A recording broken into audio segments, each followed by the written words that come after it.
आप बैंक में पैसे रखते हैं और बैंक आपको उस पैसे पर इंटरेस्ट देता है, लेकिन कभी सोचा है बैंक को आपके पैसे की इतनी जरूरत क्यों है कि वो आपको पैसे रखने के बदले पैसा देता है? आखिर बैंक आपके पैसों का करता क्या है? और सबसे इंटरेस्टिंग क्वेश्चन, अगर बैंक हमें इंटरेस्ट दे रहा है तो उसका प्रॉफिट बैंक के पास आता कहाँ से है?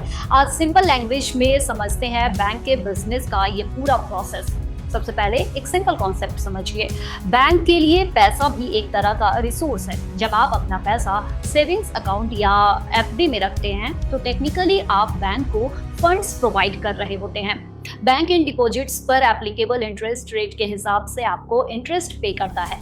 आरबीआई के करेंट डायरेक्शंस के मुताबिक बैंक्स को डिपॉजिट्स पर इंटरेस्ट रेट्स की पॉलिसी रखनी होती है और रेट्स एडवांस में डिस्क्लोज करना होता है।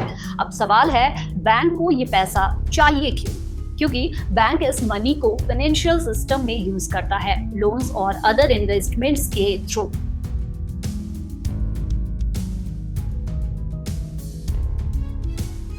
मान लीजिए आप बैंक में आपने 1 लाख रुपए डिपॉजिट किया। बैंक आपको एग्जाम्पल के लिए इस डिपॉजिट पर 4% एनुअल इंटरेस्ट दे रहा है। मतलब बैंक का फंडिंग कॉस्ट रफली 4,000 हुआ।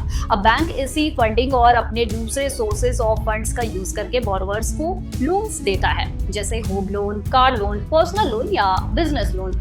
सपोज किसी लोन पर बैंक का इफेक्टिव इंटरेस्ट रेट 9% है, तो सिंपल एग्जांपल में डिपॉजिट पर बैंक दे रहा है 4%, लोन से बैंक कमा रहा है 9%। बीच का 5 परसेंटेज पॉइंट्स का डिफरेंस बैंक के इंटरेस्ट इनकम और फंडिंग कॉस्ट के बीच का स्प्रेड समझने में हेल्प करता है। लेकिन ध्यान रहे, ये पूरा 5% जो है वो बैंक का प्रॉफिट नहीं है। बैंक को एम्प्लॉयज की salaries, branches, technology, compliance, operations, bad loans का रिस्क और दूसरे एक्सपेंसेस भी मैनेज करने होते हैं। इसलिए बैंक का एक्चुअल प्रॉफिट इस डिफरेंस से काफी अलग हो सकता है।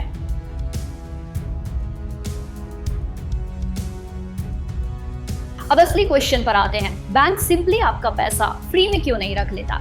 क्योंकि बैंक को डिपॉजिटर्स के पैसों को अट्रैक्ट करना होता है। सोचिए, अगर बैंक सेविंग्स अकाउंट या एफडी पर 0 इंटरेस्ट दे और दूसरा बैंक इंटरेस्ट ऑफर करे, तो आप अपना पैसा किस बैंक में रखेंगे? ऑब्वियसली जहां बेटर टर्म्स मिलेगी। इसलिए इंटरेस्ट एक तरह से मनी की प्राइस है। आप बैंक को अपने पैसों का यूज करने का अपॉर्चुनिटी देते हैं और बैंक उसके बदले आपको रिटर्न देता है। यही रीजन है कि सेविंग्स अकाउंट्स, फिक्स डिपॉजिट्स और अदर डिपॉजिट प्रोडक्ट्स के इंटरेस्ट रेट्स अलग हो सकते हैं। एक और इम्पोर्टेंट पॉइंट, बैंक का बिजनेस सिर्फ डिपॉजिट लो और लोन दो तक लिमिटेड नहीं है। बैंक्स की इनकम के डिफरेंट सोर्सेस हो सकते हैं। इंटरेस्ट इनकम के अलावा fees and commissions, payment related services and other financial activities. और बैंक के लिए लोन देना रिस्क फ्री भी नहीं होता। अगर बोरोवर लोन रीपे नहीं करता तो बैंक को लॉस हो सकता है। इसी रिस्क को ध्यान में रखते हुए बैंक्स लेंडिंग रेट्स डिसाइड करते हैं। मतलब इंटरेस्ट रेट के अंदर सिर्फ बैंक का प्रॉफिट नहीं, बल्कि funding cost plus risk operating cost plus capital requirements plus other factors भी रिफ्लेक्ट करते हैं।